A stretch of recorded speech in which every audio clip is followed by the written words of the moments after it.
আওয়ামী লীগ কিন্তু মরে যায়নি। আওয়ামী লীগকে শেষ করা সম্ভব না। এক বছরের মধ্যে আমরা 5,500টি ইউনিয়ন তথ্য কেন্দ্র বানিয়েছি। হঠাৎ করেই যেন ইউটিউবের পর্দায় নেমে এলো এক চাঞ্চল্যকর খবর। একের পর এক ভিডিওতে ভেসে উঠতে লাগলো একই মুখ, একই দৃশ্য।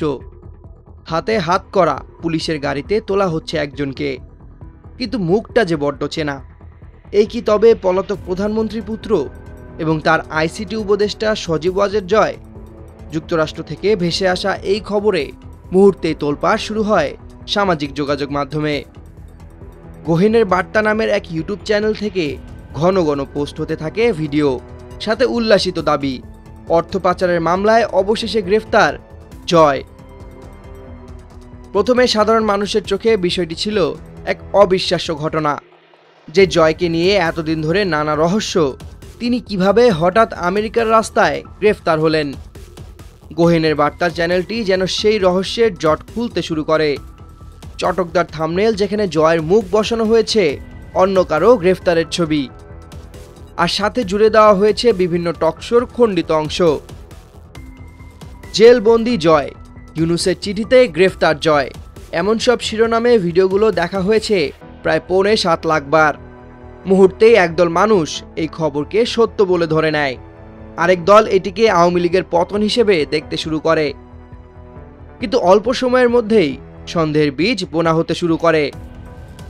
কেউ বলল ভিডিওর ভেতরের কথার সাথে তো শিরোনামের কোনো মিল নেই, আবার কেউ বলল এত বড় একটি ঘটনা কিন্তু আন্তর্জাতিক কোনো গণমাধ্যমে খবর নেই কেন।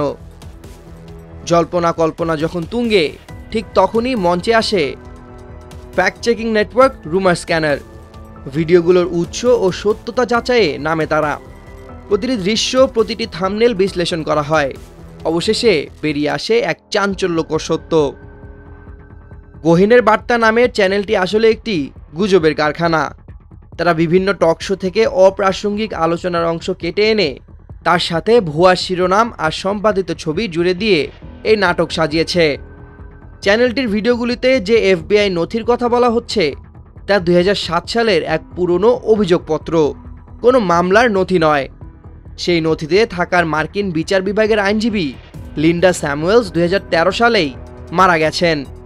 আর এফবিআই কর্মকর্তা ডেবরা ল্যাপ্রভটে নিজেই জানিয়েছেন এই অভিযোগের কোনো প্রমাণ তারা পাননি। রুমার স্ক্যানারের বিশ্লেষণে এটা স্পষ্ট, জয়ের গ্রেফতারের খবরটি ছিল এক পরিকল্পিত প্রোপাগান্ডা।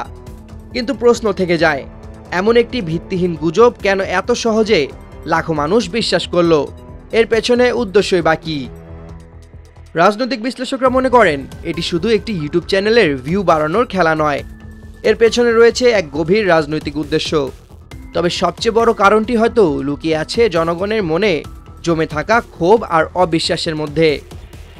যখন কোনো ব্যক্তিকে নিয়ে দুর্নীতির অভিযোগ ওঠে, যখন তার জীবনযাত্রা নিয়ে রহস্য তৈরি হয়, তখন তাকে নিয়ে যে কোনো গুজবই ডালপালা মেলার সুযোগ পায়। সামিউল জয়, 21 টেলিভিশন। আমি আইটি সেক্টরের মানুষ, আমি কোনোদিন সরকারি চাকরি করিনি।